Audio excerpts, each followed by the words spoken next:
বয়স অকণমান হৈছে এতিয়া আগৰ নিচিনা জোচ নাই চাগে মানুহ আছে আপুনি সৰুকালতে কেনেকুৱা ল'ৰা আছিলে অকণমান যদি কয় সৰুকালত ক্লাছ 10 বা 11-12 ঠিক তেনেকুৱা দিন পাৰ কৰি আপুনি মিনিষ্টাৰ আছিলে এতিয়া কেইবাবাৰো এমএলএ কি ক'ব সেই দিনটো কেনেকৈ পাৰ কৰিছিলে অকণমান যদি কয় এই যে কৈছিল আপুনি যে ঘৰতে বেলেগৰ ঘৰত থাকি পঢ়িছিলোঁ নিজৰ ঘৰত কোনো ব্যৱস্থা নাছিলে আজি সেই ল'ৰাটো গুৱাহাটীত নিজা মাটি বাৰী চব আছে ছেটিছফেকশ্যন 6ত আপুনি হাৰিলে 16ত আপুনি হেৰালে কেনেকৈ তাৰমানে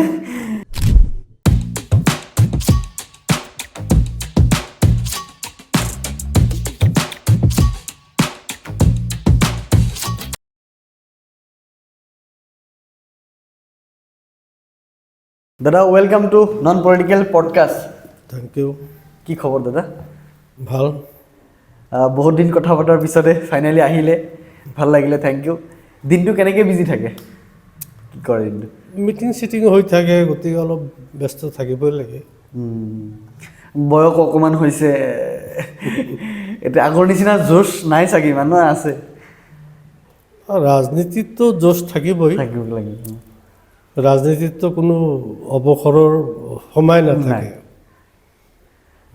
তাৰ মাজতেও অকণমান ই লাগে এতিয়া চাগে যে যেতিয়া 30 বছৰ যিটো ল'ৰা আছিলে বা আজিৰ যিটো ল'ৰা অকণমান যদি কয় সেইটোতো পাৰ্থক্য থাকিব আপুনি সৰুকালতে কেনেকুৱা ল'ৰা আছিলে অকণমান যদি কয় সৰুকালত ক্লাছ 10 বা 11-12 সেই সময়ত আমি নিজৰ ঘৰত থাকি লিখা পঢ়া কৰিব পৰা নাছিলোঁ কাৰণ আমি বেলেগৰ ঘৰত থাকি লিখা পঢ়া কৰিছিলোঁ কিয় কাৰণ আমাৰ সেই সময়ত যিটো ঘৰ আছিল তাত কোনো স্কুল নাছিল আচ্ছা মানে সেই এৰিয়াত কোনো স্কুল নাছিল নাছিলে অ'কে কাৰণ নতুন এটা চৰ ইষ্টাব্লিছ হৈছিল তাতে আমাৰ ঘৰ কৰিছিলে গতিকে তাত কোনো স্কুল নাছিল কাৰণে মই ক্লাছ 2য় মানৰ পৰাই মই লজিং থাকি লিখা পঢ়া কৰিছিলোঁ 9-10ত গৈ লজিং পোৱাও দিগদাৰী হৈছিল ঘৰত পঢ়ি খালি পৰীক্ষা দিয়াৰ সময়ত কাৰোবাৰ ঘৰত থাকি পৰীক্ষা দিছিল সেই তেনেকুৱা দিন পাৰ কৰি আপুনি মিনিষ্টাৰ আছিলে এতিয়া কেইবাবাৰো এমএলএ কি ক'ব সেই দিনটো কেনেকৈ পাৰ কৰিছিলে অকণমান যদি কয় আৰু কেতিয়াবা ভাবিছিলে যে এই দিন যোৱাৰ পিছত মোৰ এনেকুৱা দিন আহিব বুলি মই কেতিয়াও ভবা নাই ৰাজনীতিকভাৱে মই কিবা ৰাজনীতি কৰিম বুলিও ভবা নাই মই যেতিয়া BN কলেজত আহিলোঁ মানে মেট্ৰিক পাছ কৰি ধুবুৰীত এডমিশ্যন ল'লোঁ তেতিয়াও বেলেগৰ ঘৰত থাকি মোৰ ডাঙৰ কাকাহঁতে এৰেঞ্জ কৰি দিছিল এটা মেটছ তাত থাকি লিখা পঢ়া কৰিছিলোঁ এটা সময়ত অসম আন্দোলন হ'ল সেই সময়ত মানে ইন্দিৰা গান্ধীৰ ইংগিতত অসমত এজন IGP আছিল সমৰ দাস তেওঁৰ প্ৰচেষ্টাত সংখ্যালঘু ছাত্ৰ ইউনিয়ন গঠন হৈছিল তাৰ আগতে মই অৱশ্যে NSUI কৰি আছিলোঁ কিমান চনত আছিলে এইটো সেইটো আছিলে 78 তো 78-9 মই NSUI কৰিলোঁ কংগ্ৰেছৰ ছাত্ৰ সংগঠন তাৰপিছত 1980ত আমচুৰ জন্ম হ'ল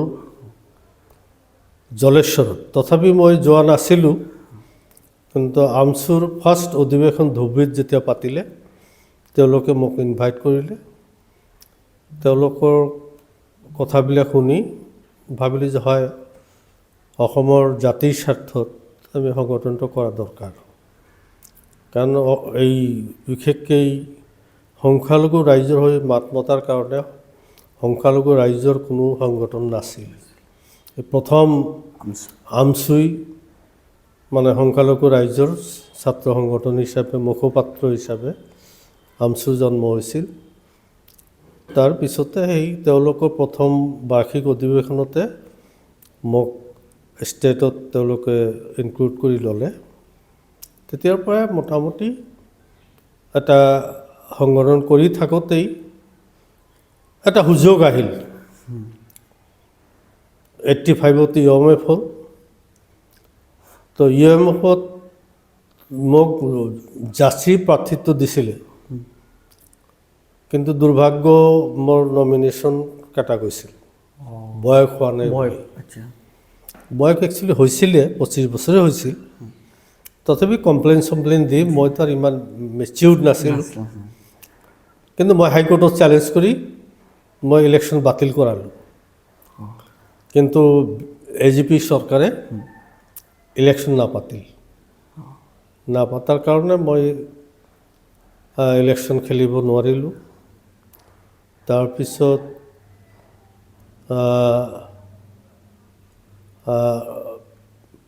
মই কংগ্ৰেছ দলত যোগদান কৰিলোঁ 1988 চনত। কংগ্ৰেছ দলত জইন কৰি মোক যুৱ কংগ্ৰেছৰ সভাপতি হিচাপে নিযুক্তি দিলে। মই যুৱ কংগ্ৰেছৰ হৈ সাংগঠনিক কাম কাজৰ লগতে ৰাইজৰ বানপানীৰ সময়ত বিভিন্ন সমস্যাৰ লগত লাগি থাকিলোঁ। এনেকৈ ক্ৰমান্বয়ে এটা পপুলাৰিটি মই পাই গৈছিলোঁ। তো 1991 চনত হিতেশ্বৰ শইকীয়া তেখেতে মোক প্ৰাৰ্থিত্ব দিছিলে। কিন্তু এই যে মই 85ত যে কেছ কৰি ইলেকশ্যন বাতিল কৰালোঁ, তেতিয়া জয়নাল আবেদিন কমিউনিষ্ট পাৰ্টিৰ তেওঁ আছিলে বিধায়ক। তেওঁ 91ত তেওঁ সেইটো এটা ইছ্যু ল'লে যে তেওঁ কেছ কৰি ইলেকশ্যন বাতিল কৰালে, কিন্তু ইলেকশ্যন পাতিব নোৱাৰিলে। গতিকে মই ইলেকশ্যনত হাৰি গ'লোঁ, 2012ত হাৰি গ'লোঁ। আকৌ 96ত মই পাৰ্টিৰ কাম কৰি থাকিলোঁ। 96ত আকৌ হিতেশ্বৰ শইকীয়া মোক প্ৰাৰ্থিত্ব দিলে। সেইবাৰ মই ইলেকশ্যনত 31,000 ভোটৰ ব্যৱধানত জিকি গ'লোঁ। জিকি যোৱাৰ পিছত অসমত AGP গভৰ্ণমেণ্ট, আমি বিৰোধী আসনত বহিলোঁ। 5 বছৰ বিৰোধী থাকি পেলাই 2001 চনত আকৌ জিকিলোঁ। তেতিয়া তৰুণ গগৈ ডাঙৰীয়া মোক মন্ত্ৰীসভাত অন্তৰ্ভুক্ত কৰিলে। এনেকৈ চলি আছিলে। মই অকণমান সুধিব লাগিব ইয়াতে, আমি একদম ঘৰুৱাভাৱে কথা পাতিম দাদা, আপুনি ঘৰুৱাভাৱে কথা পাতিব। এই যে কৈছিল আপুনি যে ঘৰতে বেলেগৰ ঘৰত থাকি পৰিছিলোঁ, নিজৰ ঘৰত কোনো ব্যৱস্থা নাছিলে। আজি সেই ল'ৰাটো গুৱাহাটীত নিজা মাটি বাৰী চব আছে, একো নাথাকা বুলি ক'লে ভুল হ'ব। যে একো জীৱনটো কি হয় আপোনাৰ মতে? জীৱনটো কি ক'ব? জীৱনটো মানে একচুৱেলি মই ভাবিব নোৱাৰা, কল্পনা নকৰা স্বত্বেও মই অসমৰ ৰাজনীতিত আহিলোঁ, মন্ত্ৰী হ'লোঁ। এইটোতো একচুৱেলি কল্পনা নকৰা বস্তু এটা মই পাইছোঁ। গতিকে এইটো মই ভাবোঁ যে এইটো এটা ঐশ্বৰিক দান, এটা আমূল পৰিৱৰ্তন আহিল। লাহে লাহে আমাৰ ধুবুৰীত আমাৰ ককায়েকহঁতে ঘৰ বাৰী বান্ধিলে, মোকো সুযোগ দিলে। এইটো মন্ত্ৰী MLA হোৱাৰ আগতেই এইটো ককায়েকহঁতে বিজনেছ কৰি এটা ভাল এষ্টাব্লিছড হ'ল। ধুবুৰীত ঘৰ বনালোঁ, ধুবুৰীত এষ্টাব্লিছড হৈ তাৰপিছত মই MLA হ'লোঁ। গতিকে মই MLA হোৱাৰ আগতেই গুৱাহাটীত মাটি লৈছোঁ, ধুবুৰীত ঘৰ বনাইছোঁ। এইটো MLA হোৱাৰ আগতেই। নিজৰ বিজনেছ আছিলে? হয়, মই নিজে অলপ ঠিকা চিকা কৰিছিলোঁ। গতিকে গুৱাহাটীত যিটো আমাৰ ঘৰ বাৰী এইবিলাক মই MLA হোৱাৰ আগতেই। মই এতিয়া সুধোঁ আপোনাক যে এই ইমানখিনি কষ্ট কৰি আহিলে, যে আচলতে যে কষ্ট কৰিলে ফল পোৱা যায়, কথাটো আপুনি ভাবেনে? নিশ্চয় ভাবোঁ। কিন্তু আমাৰ এটা কি থাকে যে আমি এদিন দুদিন কষ্ট কৰোঁ, আমি ফলটো নাপাওঁ কাৰণে নকৰোঁ কাম আৰু হয়, কিন্তু এনেকুৱা কি ক'ব সেইটো আপুনি কি ক'ব যে যিবোৰ মানুহে তেনেকৈ ভাবে failure is the pillar of success কথা এটা আছে, ধৈৰ্য ধৰিব লাগিব। মই 91ত ইলেকশ্যনত হাৰাৰ পিছত মই 92ত পঞ্চায়ত ইলেকশ্যনত খেলিলোঁ, আঞ্চলিক পঞ্চায়তৰ সভাপতি হ'লোঁ। 4 বছৰ আঞ্চলিক পঞ্চায়তৰ সভাপতি থাকি মই বিধায়ক হ'লোঁ। তো গতিকে মই ধৈৰ্য ধৰি মই লাগি আছোঁ। মোক মোৰ এগৰাকী শিক্ষয়িত্ৰী হায়াৰ ছেকেণ্ডেৰীজনে পঢ়াইছিল, কৈছে তোৰ নহ'ব, তই জয়নাল আবদিনৰ লগত কেতিয়াও নোৱাৰিবি, তুই বাদ দে, নহ'লে বেলেগ কনষ্টিটিউঞ্চি চা। মই ক'লোঁ মই ইয়াৰ পৰাই ছাকচেছ হ'ম, আল্টিমেটলি হ'লোঁ। সেইটো মনত এটা আশা থাকিব লাগে যে আমি হ'মেই, সময় লাগিব, বাট এদিন হ'লেও সময় লাগিব। সেইকাৰণে এটা কথা আছে যে আপুনি সময় দিব লাগিব, তেতিয়া সেই বস্তুৰ পৰা আপুনি ৰিটাৰ্ণ পাব, তেনেকুৱা কথাটো এইটো। তাৰপিছত আপুনি হাৰিছিলে আপুনি ইলেকশ্যনত 2005 নে 2006 যেতিয়া আপুনি হাৰিলে। একচুৱেলি 2006ত হাৰাটো মোৰ এক্সিডেণ্ট, কাৰণ মোক তৰুণ গগৈ মন্ত্ৰী বনালে, মই তেতিয়া মন্ত্ৰী। মই অলপ সময়ৰ কাৰণে ভবা নাই, এক মুহূৰ্তৰ কাৰণে ভবা নাই যে মই ইলেকশ্যনত হাৰিব পাৰোঁ, কাৰণ দক্ষিণ শালমৰা সমষ্টিত কোনোদিনেই কোনো মন্ত্ৰী হোৱা নাছিল। স্বাধীনতাৰ পিছত মই প্ৰথম মন্ত্ৰী, আৰু মন্ত্ৰী হৈ যথেষ্ট কাম কাজো কৰিছিলোঁ। গতিকে মোৰ এটা দৃঢ় বিশ্বাস আছিল যে মই কেতিয়াও হাৰিব নোৱাৰোঁ। কিন্তু দুৰ্ভাগ্যৰ কথা, বদৰুদ্দিন আজমল ডাঙৰীয়া তাৰে পৰা ইলেকশ্যন খেলিলে। তথাপিও মই কিন্তু তাক ভয় কৰা নাছিলোঁ যে বাহিৰা এটা মানুহ আহি মোক হৰুৱাব পাৰিব না। কিন্তু মানুহ এনেকেই তোৰ পক্ষত মানুহ যাবলৈ আৰম্ভ কৰিলে, যে তেওঁৰ পানী পৰাৰ পৰা আৰম্ভ কৰি তেওঁক মানে একেবাৰে একজন মানে বেলেগ ধৰণৰ পীৰ হিচাপে তেওঁক একচেপ্ট কৰি ল'লে। উপায় নাই, মই হাৰি গ'লোঁ। অকণমান ইয়াতে মই সুধোঁ, যদি বদৰুদ্দিন কথা আহিলেই, আপোনালোকৰ ব্যক্তিগত কিবা আছিলে নেকি যে অসমত ইমানকেইটা সমষ্টি থকাৰ পিছতো দক্ষিণ শালমাৰাতে কিয় গৈছিলে তাৰমানে বদৰুদ্দিন ইলেকশ্যন খেলিবলৈ? নাই, অসমৰ ভিতৰত হায়েষ্ট মুছলিম দক্ষিণ শালমাৰা সমষ্টি। অ'কে। সেই সময়তে 98% মুছলিম। তেনেকুৱা মুছলিম মেজৰিটি থকা সমষ্টি অসমত নাছিলে। কিন্তু হয়, মই মন্ত্ৰী থাকোঁতে তৰুণ গগৈ ডাঙৰীয়াই মোক নিৰ্দেশ দিছিল, বদৰুদ্দিন আজমল যেতিয়া দল খোলে তেওঁৰ বিৰুদ্ধে প্ৰেছ কনফাৰেঞ্চ কৰিবলৈ খুজিছিলোঁ। গতিকে সেইটো এটা তেওঁৰ খং থাকিব পাৰে, কিন্তু আচলতে হায়েষ্ট মুছলিম থকাৰ কাৰণেই তেওঁ গৈছে মেইনলি। আজিৰ দিনত হায়েষ্ট মুছলিম আছেনে তাতে? আছে, এতিয়া যে ডিলিমিশ্যন হ'ল তাৰপিছতো আৰু বেছি হৈছে, এতিয়া 99% হৈছে। এইটোতো আৰু ভাল যেতিয়া এইবাৰ, আৰু আপোনালোকৰ কাৰণে এইবাৰ 26ত আৰু ভাল হ'ব এইটো। মই এতিয়া সুধোঁ যে ইলেকশ্যন হাৰাৰ পিছতে আকৌ জিকিলে, এই হাৰাৰ সময়খিনি কেনেকুৱা লাগিছিলে বা ৰাইজে কেনেকুৱা সঁহাৰি দিছিলে অকণমান যদি কোৱা। নাই, মই হাৰিলেও সমষ্টিৰ কাম কাজ যিটো গভৰ্ণমেণ্ট আমাৰ আছিলে, মই এজন বিধায়কে যেনেকৈ কাম কৰে তেনেকেই মই কাম কৰি আছিলোঁ। ৰাইজৰ বিপদে আপদে ৰাইজৰ চৰকাৰী বিভিন্ন সাহাৰ্য, বিভিন্ন সুবিধা আদায় কৰিবলৈ সক্ষম হৈছিলোঁ। গতিকে মুখ্যমন্ত্ৰীৰ লগত এটা ভাল সম্পৰ্কও আছিল, যথেষ্ট কাম কৰিছিলোঁ কাৰণেই আকৌ 2009 চনত বদৰুদ্দিন আজমল MP হৈ গ'ল, উপ নিৰ্বাচনত আকৌ জিকি আহিলোঁ। কিন্তু 2016 চনত আকৌ বদৰুদ্দিনক মই পৰাস্ত কৰিলোঁ। তেওঁ MP, কিন্তু তথাপিও বেলেগ কেণ্ডিডেট বিচাৰি নাপাই মোক হৰুৱাবৰ কাৰণে নিজে আহি কেণ্ডিডেট হ'ল। গতিকে তেওঁ মোৰ লগত 16,000 ভোটৰ ব্যৱধানত পৰাজিত হ'ল। সেইটো এটা মোৰ ছেটিছফেকশ্যন। 6ত আপুনি হাৰিলে, 16ত আপুনি হেৰালে, তেওঁক হৰুৱালোঁ। কেনেকৈ তাৰমানে ৰাইজে হৰুৱালে। কাৰণ তেওঁ আৰম্ভণিত যিটো তেওঁৰ প্ৰতি মানুহৰ আৱেগ অনুভূতি আছিল, লাহে লাহে দেখিলে যে ইটো এনেকুৱা পীৰ নহয়। গতিকে এই আগত কৈছিলে এই ব্ৰহ্মপুত্ৰ নদী এইটো এটা খালহে, এইটো কিহৰ নদী? গতিকে এইটো আমাৰ তাত নদীভংগ সমস্যাটো হৈছে মূল সমস্যা। গতিকে তেওঁ এনেকুৱাকৈ ক'লে, ৰাইজৰো বিশ্বাস কৰিলে যে বিৰাট ডাঙৰ মানুহ, ধনী মানুহ, মানে আলেম মানুহ, গতিকে তেওঁ আমাৰ ব্ৰহ্মপুত্ৰ নদীৰ পৰা আমাক ৰক্ষা কৰিব।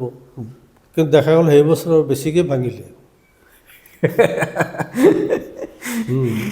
উল্টা লাগিলে, উল্টা হৈ গ'ল। লাহে লাহে মানুহৰ আস্থা তেওঁৰ প্ৰতি কমি গ'ল। আৰু ৰাইজে বেয়া পালে যে তুমি বাহিৰৰ পৰা আহি MLA হ'লা, MP হৈছা।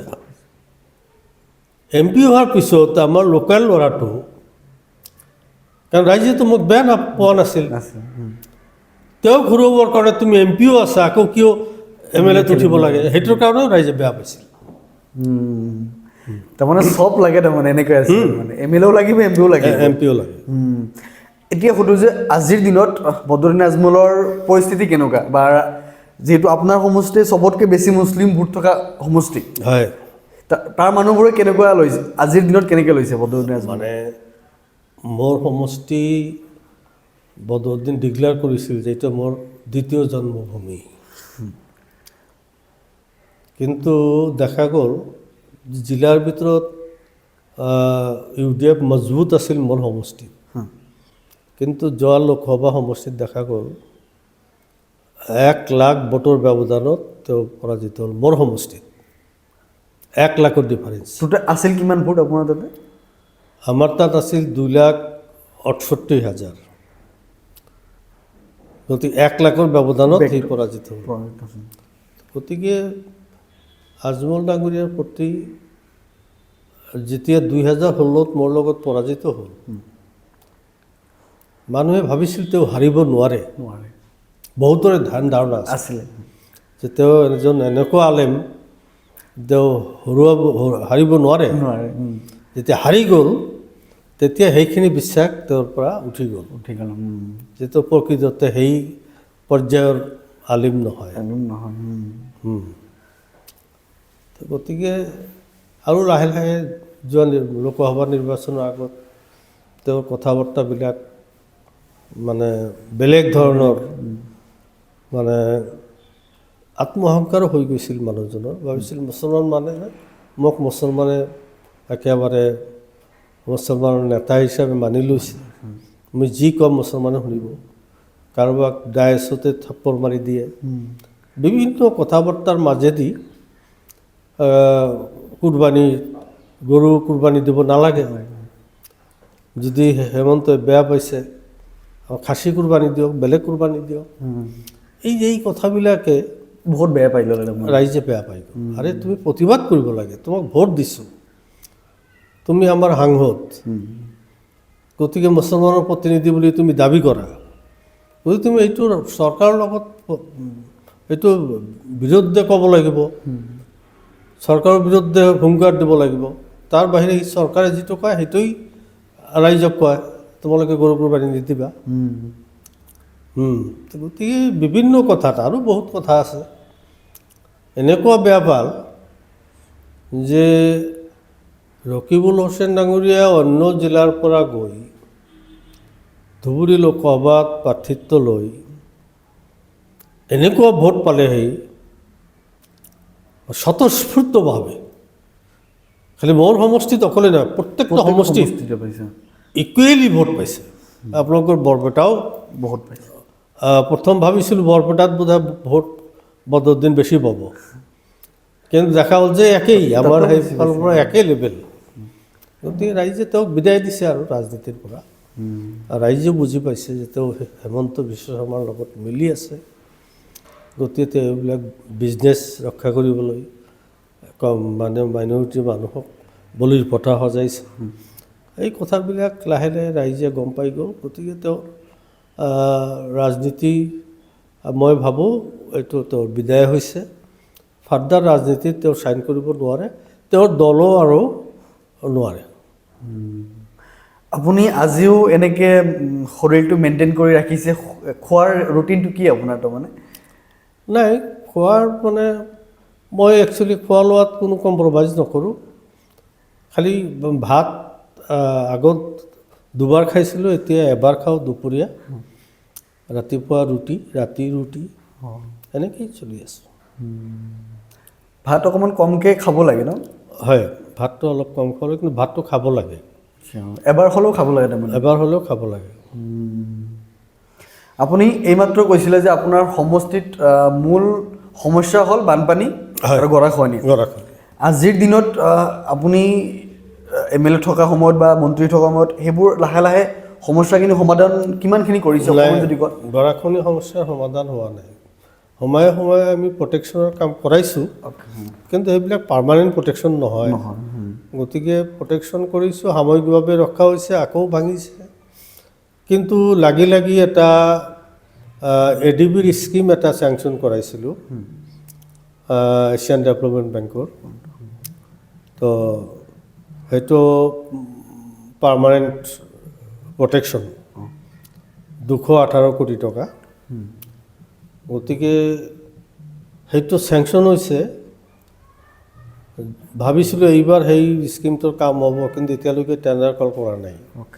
গভৰ্ণমেণ্টে অলপ জানে আৰু সেইটো মাইনৰিটি এৰিয়া, গতিকে গুৰুত্ব অলপ কম দিছে। কাৰণ মন্ত্ৰীক মই বাৰে বাৰে সাক্ষাৎ কৰি অনুৰোধ কৰাৰ পিছতো গুৰুত্ব কমাই দিছে। অলপতে লগ পাইছিলোঁ, কৈছে যে এইবাৰ চাগে নহ'ব আপোনাৰ, এইটো অলপ দেৰি হ'ব। মই কৈছোঁ অল্টাৰনেটিভ এৰেঞ্জমেণ্ট কৰি দিয়া, যে নেক্সট বানপানীৰ সময়ত যাতে প্ৰব্লেমটো নহয়। কৈছে ঠিক আছে চাম। তো ডিচেম্বৰত যাব বুলি কৈছে, গৈ পেলাই কি এনাউন্স কৰে সেইটো আশা কৰি আছোঁ। আৰু নেক্সট ইয়াৰ হ'ব চাগে এই কামখিনি? নেক্সট ইয়াৰতো হ'ব। সেইটোৱে। আৰু আপুনি কৈ আছিলে যে বদৰুদ্দিন আজমলৰ ফিউচাৰ নাই এতিয়া আৰু কংগ্ৰেছত, মানে UIDFৰ ফিউচাৰ নাই আৰু মানে? তেওঁ ধৰ্মৰ নামত ৰাজনীতি কৰিছিলতো, কিন্তু এই ধৰ্মীয় আৱেগ যিটো সেইটো নাই। বাকীতো তেওঁৰ কাম কৰাৰ কোনো নাই, ৰেকৰ্ড নাই। তেওঁৰ MP ফাণ্ডৰ কামবিলাকো যে ক'ত কৰিছে সেইটোৰ কোনো চিনচাপ নাই। গতিকে তেওঁৰ এটাই অস্ত্ৰ আছিল, ধৰ্মীয়ভাৱে আৱেগ সৃষ্টি কৰা, কিন্তু সেই আৱেগটো এতিয়া ৰাইজৰ মাজত নাই। সেইকাৰণে মই ভাবোঁ যে তেওঁৰ ৰাজনীতিৰ ভৱিষ্যত নাই। এজন মানুহে কৈছিলে যে আপুনি ৰাস্তা দি গৈ আছে, য'তে দেখিব ৰাস্তা বেয়া তাতে বোলে মুছলমান মানুহ আছে। কথাটো কিমান দূৰ সঁচা? আপুনি গৈ আছে, ৰাস্তা ভাল, অকণমান বেয়া পাইছে, তাতে ভাবিব মুছলিম মানুহ আছে। গৈ আছে, য'ত বেয়া তাতে বোলে মুছলমান মানুহ আছে। কথাটো কিমান দূৰ সঁচা? এই মানুহজনে কৈছিলে। এই কথাটো কোনো বেলেগ কোনো নহয়, আমাৰ প্ৰয়াত মুখ্যমন্ত্ৰী তৰুণ গগৈ ডাঙৰীয়া মোক কৈছিলে। কয় যেতিয়াই আমি দেখোঁ ৰাস্তা বেয়া, তেতিয়া আমি ধৰি ল'ব লাগিব যে এইটো মুছলমান গাঁও। এইটো মুখ্যমন্ত্ৰী ডাঙৰীয়াই এই কথাখিনি কৈছিলে। কথাটো 100% সঁচা? এইটো সঁচা কথা। কিয় তাৰমানে যে আমাৰ মুছলমান এলেকাত কিয় বেয়া থাকে? মানে এইটো হ'ল আমাৰ মুছলমানৰ তেনেকুৱা অফিচাৰ অলপ কম। কিন্তু আমি পলিটিকেলি যিখিনি কৰিব পাইছোঁ, কিন্তু অন্য অঞ্চলত পলিটিকেলি নালাগে, অফিচাৰবিলাকেই তেওঁলোকৰ কামখিনি কৰি লয়। গতিকে মোৰ মনত আছে, মই যেতিয়া আমচু কৰোঁ, দিল্লীত আমি ডেপুটেশ্যনত গৈছিলোঁ অসমৰ সংখ্যালঘু ৰাইজৰ সমস্যা লৈ। ৰাজেশ পাইলট আছিল কংগ্ৰেছৰ হোম মিনিষ্টাৰ তেতিয়া। তেওঁক সাক্ষাৎ কৰি অসমৰ সমস্যাখিনি আমি জ্ঞাত কৰালোঁ। ৰাজেশ পাইলটে কৈছিল যে তোমালোকে যদি অসমৰ মুখ্যমন্ত্ৰী হোৱা, অসমৰ সমস্যাৰ সমাধান কৰিব নোৱাৰিবা। গতিকে মই এটা পৰামৰ্শ দিওঁ, তোমালোকে 20টা ল'ৰা প্ৰতি বছৰে মোৰ তাত পঠাই দিয়া, মই IS কোশ্চিন কৰি তেওঁলোকক IS বনাই দিম। প্ৰতি বছৰে যদি 20জনকৈ ল'ৰাক মই কৰি দিব পাৰোঁ, তেতিয়াহ'লে চাবা তেওঁলোকে দায়িত্ব লৈ পেলাই কামখিনি তেওঁলোকৰ সংখ্যালঘু মানুহৰ সমস্যাখিনি তেওঁলোকে সমাধান কৰিব পাৰিব। এই কথাটো এতিয়াও মনত পৰে। মানুহজন পিছত ঢুকালে, দুখ লাগে। মানুহজন মানে কংগ্ৰেছৰ নেতা, তেওঁলোকৰ মাজত যে হিন্দু মুছলমান নাই, গতিকে ৰাজেশ পাইলটৰ কথাতে আমি বুজিছিলোঁ আমি যে মুছলমান, কিন্তু সেইটো তাৰ নাই যে তেওঁ নিজৰ টকাৰে 20জন ল'ৰাক IAS বনাই দিব প্ৰতি বছৰে। চাওক কিমান মানে তেওঁৰ কথাখিনি যে কৈছে, এইখিনিয়ে আমাৰ কাৰণে ডাঙৰ কথা। গতিকে আমাৰ শিক্ষাৰ হাৰ যথেষ্ট কম আছিলে। মই প্ৰথম মন্ত্ৰী হৈ চৰ উন্নয়ন, এগ্ৰিকালচাৰো আছিল কিন্তু চৰ উন্নয়নটো আছিলে। মই চৰ উন্নয়ন ডিপাৰ্টমেণ্টৰ পৰা এটা ছাৰ্ভে কৰাইছিলোঁ অকল চৰ এৰিয়া, ইনক্লুডিং মাজুলী তাজুলীও, সেইবিলাকো চৰ, মাজুলী ধেমাজি। শিক্ষাৰ হাৰ চৰ অঞ্চলত অনলি 19% আছিল। 19%? 19%। 2003-ত যেতিয়া অসমৰ শিক্ষাৰ হাৰ আছিল 56%। আৰু আটাইতকৈ গুৰুত্বপূৰ্ণ কথা যে মহিলাৰ শিক্ষাৰ হাৰ আছিল মাত্ৰ 3%। গতিকে সেই কমিউনিটিৰ কেনেকৈ DC SP এইবিলাক হ'ব, সেইকাৰণে তাৰ সেই প্ৰতিবেদন আনি মুখ্যমন্ত্ৰীক দিলোঁ যে এই অৱস্থা।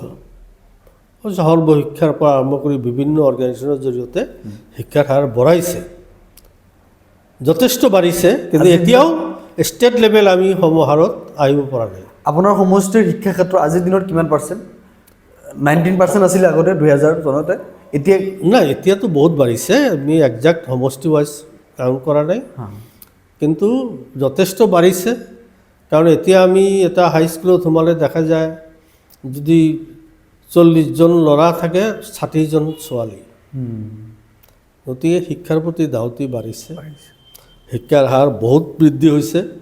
এতিয়াও আমি অসমৰ সমহাৰে আহিব পৰা নাই, এতিয়াও কম আছে। গতিকে শিক্ষাটো আমাৰ খুবেই দৰকাৰ, প্ৰত্যেক ক্ষেত্ৰতে শিক্ষাৰ দৰকাৰ আছে। আজি আমাৰ পৰিয়ালটোৰ কথাই কওঁ। আমাৰ পৰিয়ালটো, মোৰ দেউতাক আছিল একজন বেপাৰী। তেওঁ কৃষি কাম মই কৰা দেখা নাই। তেওঁৰ উঠা বহা এই বিজনেছমেনসকলৰ লগত। আমি 4 ভাই ককাই আছিলোঁ। সেই সময়ত আমাৰ ঘৰ বাৰী ইৰ'শ্যন হৈ ব্ৰহ্মপুত্ৰ নদীত যায়। বহুত কষ্টৰ মাজত আছিলোঁ, কিন্তু তথাপিও মোৰ দেউতা, আমি 4 ভাই ককায়ক পঢ়া শুনা কৰাইছিল। সেই সময়ত দেখিছোঁ গাঁৱত ল'ৰা বেলেগৰ ঘৰত চাকৰি থৈ পেলাই থাকে, তেওঁলোকে চলিছিল। কিন্তু আমাৰ সেইটো কৰা নাছিল, আমাক পঢ়িব দিছিল। আমি লজিং থাকি হ'লেও 4জন ভাই ককায়ক পঢ়া শুনা কৰিছিলোঁ। আজি এজন ভাই প্ৰিন্সিপাল হৈ ৰিটায়াৰ কৰিলে, এজন হেডমাষ্টাৰ হৈ ৰিটায়াৰ কৰিলে, আৰু এজন চাকৰি আধাতে মানে ভলেণ্টাৰী ৰিটায়াৰমেণ্ট ল'লে, আৰু প্ৰত্যেকেই এষ্টাব্লিছড। গতিকে শিক্ষাৰ বলতে সম্ভৱ হৈছে, আদাৰৱাইজ সম্ভৱ নাছিল। গতিকে শিক্ষা চব ক্ষেত্ৰতে দৰকাৰ। আজি শিক্ষাৰ অভাৱৰ কাৰণেই আমাৰ মানুহখিনি গুৱাহাটীত কাম কৰিবলৈ আহে, তেওঁলোকক বাংলাদেশী বুলি কোৱা হয়। 100%। আৰু তেওঁবিলাকৰ বিৰুদ্ধেই অত্যাচাৰটো হৈছিলে।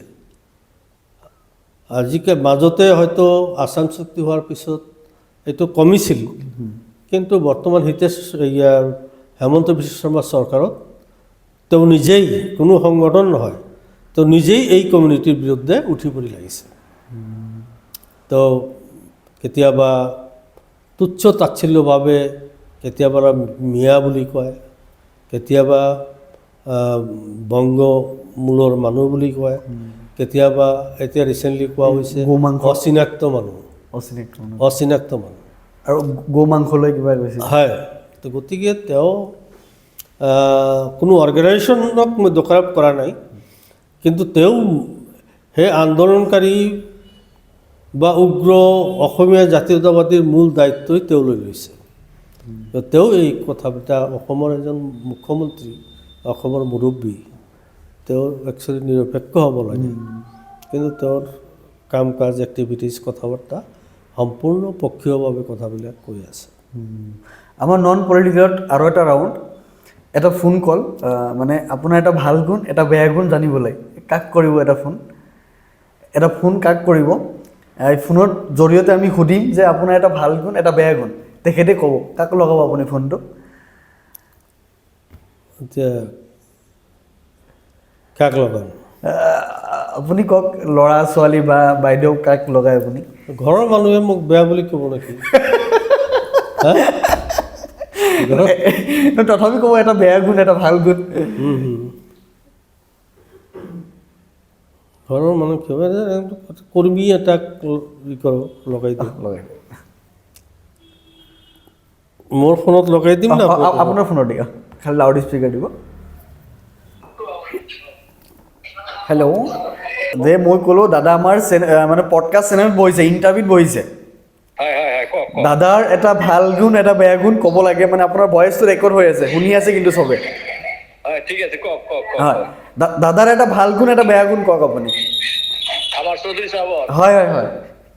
আমাৰ MLA চাহাবে সমাজৰ কাৰণে ৰাতি নিজে নাখাই নাদাই ৰাইজৰ কাৰণে লাইফটো অতিবাহিত কৰি দিছে আৰু কি, সুখে দুখে নিজৰ সমষ্টিৰ মানুহৰ লগতে গোটেই অসমৰ লগতে ৰাইজৰ কাৰণে কিন্তু সেৱা কৰি গৈছে আৰু কি। দুখীয়া মানুহৰ কাৰণে তেখেতে, দুখীয়া ৰাইজৰ কাৰণে খাই নাখাই সুখে দুখে কিন্তু জড়িত থকা মানুহ আৰু কি। তো মানুহে বিপদে আপদে পৰিলে শেল্টাৰ দিয়া, মানুহৰ সমাজৰ কাৰণে ৰাতি দিনে নাই, ৰাতি দুটাই হওক এটাই হওক, যেতিয়াই যদি কোনোবাই যদি বিপদত ফোন কৰে তেখেতৰ সকলোভাৱে ফোনটো খোলা থাকে। কেতিয়াবা কেতবোৰ লিডাৰত দেখিছো যে ফোনটো ৰাতি 10টা বা 11টা হলে বন্ধ হৈ যায় আৰু কি।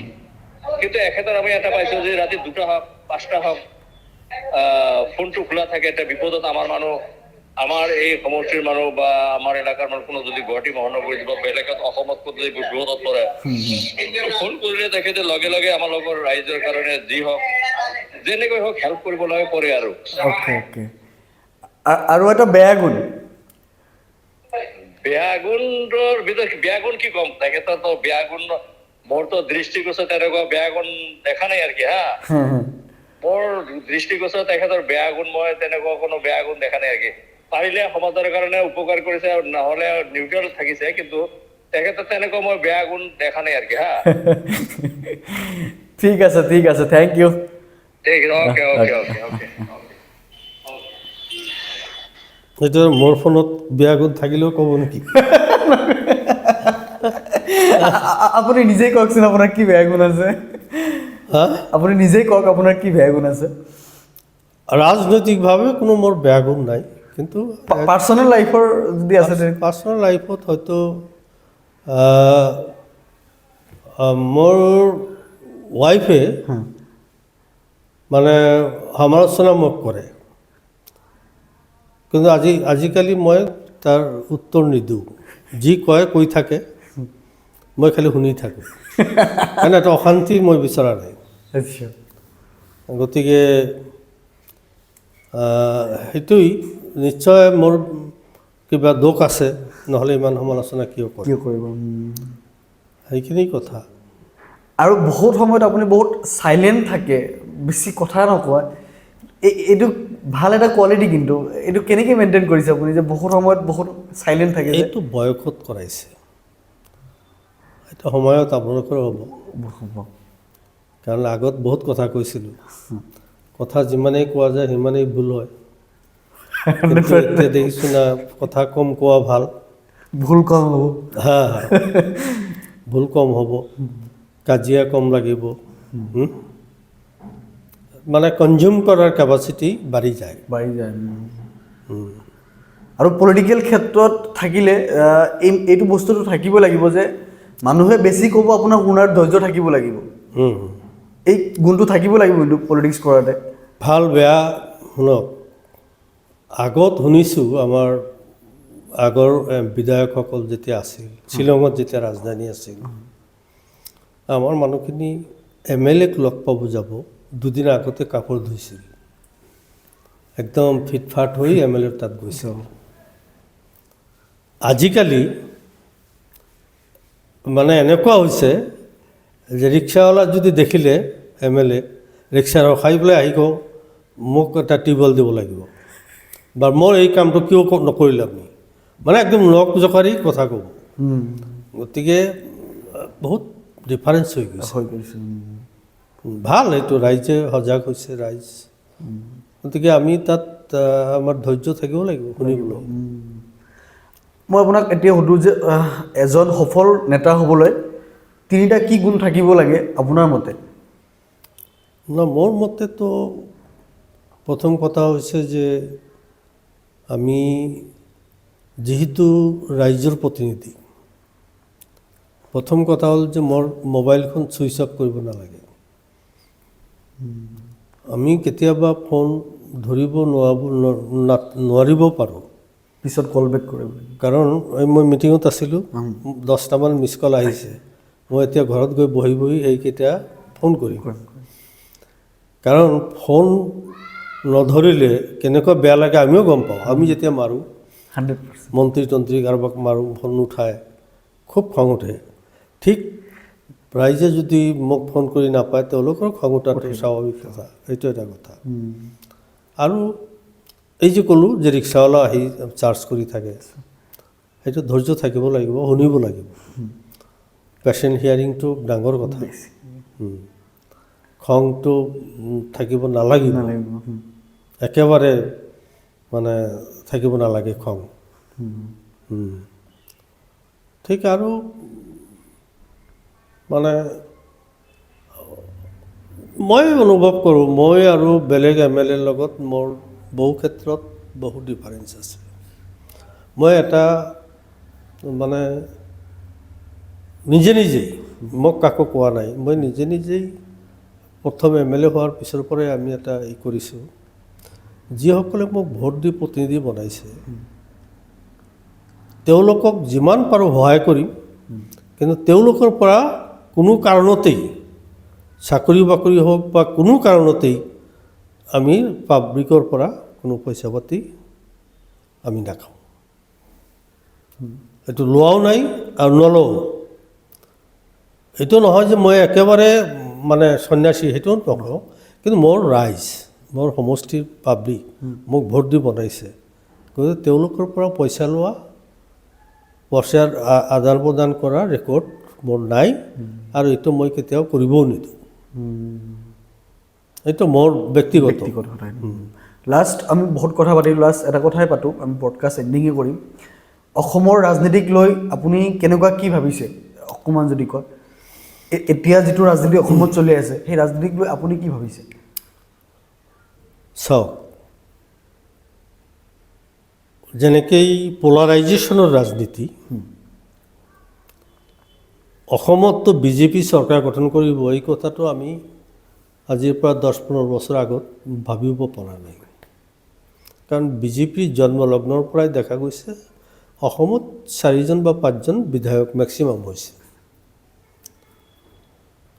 কিন্তু অচানক তেওঁলোকে এবছলুট মেজৰিটি লৈ গভৰ্ণমেণ্ট কৰিলে।